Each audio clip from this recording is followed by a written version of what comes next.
나눔가족 여러분 반갑습니다. 다윗이 압살롬의 반란을 진압하고 예루살렘으로 귀환할 때에 유다 지파를 자신의 측근으로 두고 왕국 운영의 중심 세력을 삼지요. 이로 인해서 베냐민 지파를 포함한 다른 지파들이 권력 구도에서 멀어지게 되자 이는 곧 지파 간의 분쟁으로 비화됩니다. 세바의 반란으로 이어지게 되죠.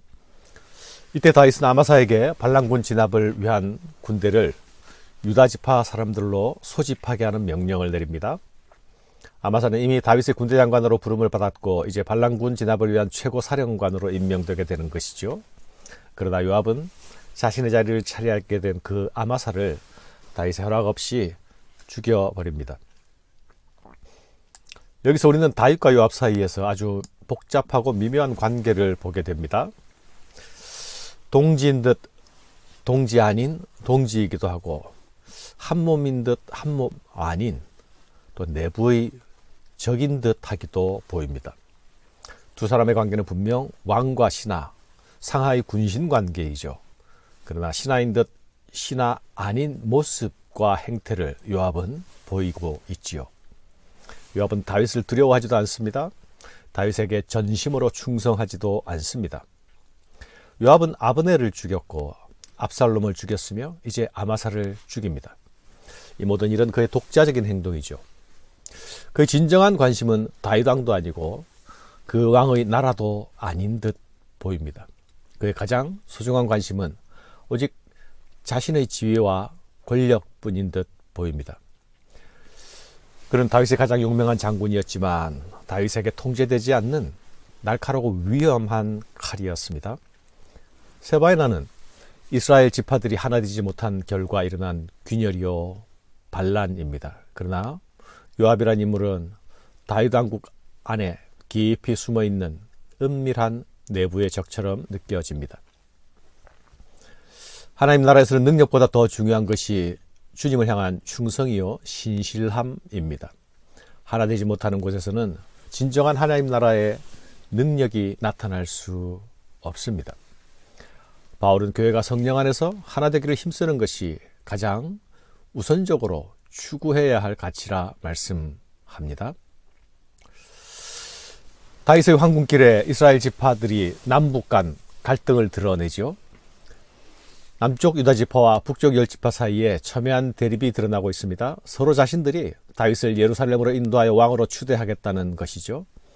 추대 경쟁입니다.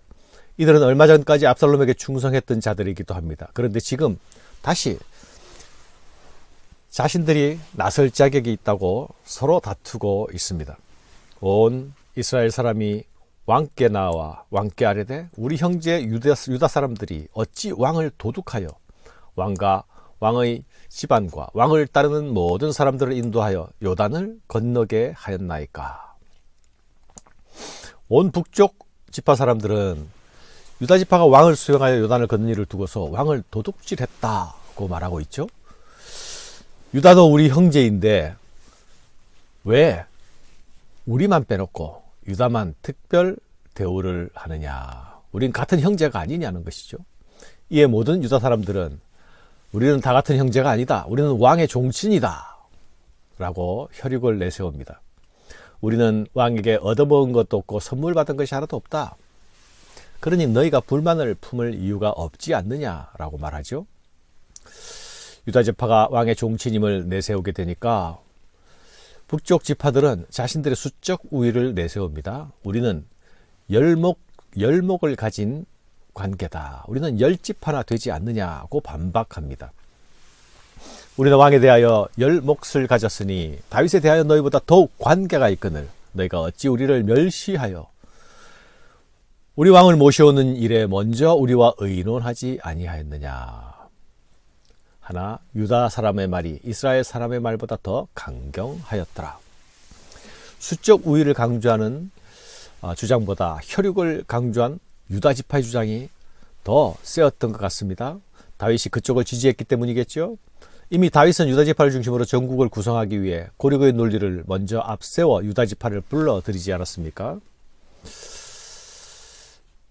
그러나 이런 대세의 흐름을 뒤집을 수 없었던 북쪽 지파는 곧바로 행동으로 나타냅니다. 이 일에 앞장선 사람이 바로 세바입니다.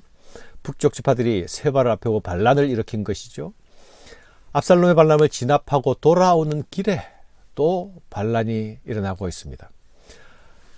나팔을 불며 이르되 우리는 다윗과 나눌 분깃이 없으며 이새의 아들에게서 받을 유산이 우리에게 없도다. 이스라엘아 각각 장막으로 돌아가라 하며 이에 온 이스라엘 사람들이 다윗 따르기를 그치고 올라가 비그리 아들 세바를 따르나 유다 사람들은 그들의 왕과 합하여 요단에서 예루살렘까지 따르니라. 결국 한국마든 무리가 두 쪽으로 나뉘어 버립니다. 나라가 두 쪽으로 나뉘는 것이죠. 다윗 왕국의 역사가 불안한 내리막길을 향하고 있습니다. 성경은 세바를 불량배 천박한 자로 소개하면서 그가 무도한 사람임을 드러내고 있습니다. 세바는 자신들에게 돌아올 분깃과 유산이 없다며 지파들을 이간질했습니다. 그 선동이 먹혀들어서 북쪽 지파들이 그 선동에 넘어갑니다. 이 나라가 누구의 것이냐를 놓고 다투는 싸움에 지파들이 갈라지고 있습니다. 이스라엘은 하나님의 나라가 아닙니까? 이스라엘의 왕은 분깃을 나누는 자가 아니라 하나님께서 주신 분깃을 공평케 하는 자이죠. 하지만 그들은 자신들만의 이익을 대변하는 왕을 세우고자 서로 싸우고 결국 둘로 나뉘어져 버립니다. 사랑하는 여러분, 흔들리고 있는 것은 단지 이 지파들뿐만이 아닙니다. 다윗도 마찬가지인 듯합니다. 다윗은 이미 무비보셋과 시바 사이에 진실과 상관없는 땅의 분배, 땅을 반으로 갈라 두 사람에게 나누어져 버렸죠. 예루살렘으로 돌아온 다윗은 후궁에 있던 10명의 사람들을 별궁에 가둬놓고 먹을 것만 주고 내내 상대를 하지 않습니다. 그들에게 관계하지 아니하니 그들이 죽는 날까지 갇혀서 샘과부로 지내니라. 이들은 사실 벌을 받아야 할 사람들이 아니라 위로를 받아야 할 피해자들입니다. 하지만 아무런 저항도 할 수 없는 이들에게 가혹한 처분을 내리는 것은 공평치도 않고 일관성 있는 처사도 아닙니다. 가장 약한 자에게도 차별이 없고 공평과 정의가 실현돼야 하는 것이 바로 하나님 나라 공동체 아닙니까? 왕은 바로 그 일을 위해 세워진 자가 아닙니까? 다윗은 세바의 난을 제압하기 위해서 군대 동원령을 내리는데 아마사에게 그 일을 맡깁니다. 이는 요압이란 인물을 불안한 존재로 인식한 데 따른 아마 견제 조치였을 것입니다. 하지만 요압은 이런 다윗의 조치를 순순히 따르지 않죠. 요압은 아마사를 죽여버립니다. 아마사는 분명 유다 사람들을 모으러 갔습니다. 그런데 그가 왜 북쪽 기브온에서 나타나서 요압을 맞으러 나오는 것입니까? 이것은 결코 우연한 만남이라고 볼 수 없지요. 요압에 의해서 계획된 만남일 가능성이 매우 높습니다. 요압은 자신의 사적 복수로 아브넬을 암살했던 것처럼 아마사에게도 거짓과 술수를 동원하여서 척살해버립니다. 아마사가 요압에게 수염을 잡힌 것은 요압을 경계하지 않고 신뢰했다는 말이죠. 요압은 입을 맞추는 채 하며 가까이 다가가서 평안을 묻는 대신에 배신의 칼을 꽂아 버립니다. 요압의 청년 중 하나가 아마사 곁에 서서 이르되 요압을 좋아하는 자가 누구이며 요압을 따라 다윗을 위하는 자가 누구냐 하니 아마사가 길 가운데 피 속에 놓여 있는지라. 이제 아마사는 죽고 그 자리는 요압의 차지가 되죠. 요압은 아무 일 없는 듯이 군사들을 이끌고 세바를 추적합니다.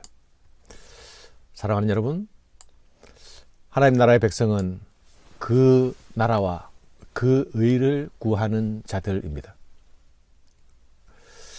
그 안에서 자신의 나라나 자신의 의를 추구하는 자들은 모두 하나님 나라의 은밀한 반란자들이 아닙니까?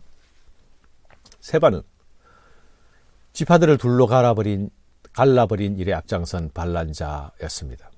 그런데 그 반란을 진압하는 요압은 자신의 안위와 자신의 권력을 위해서 왕국의 결속에 군신의 결속과 신의에 균열을 내고 있는 내부의 반란자가 아닙니까?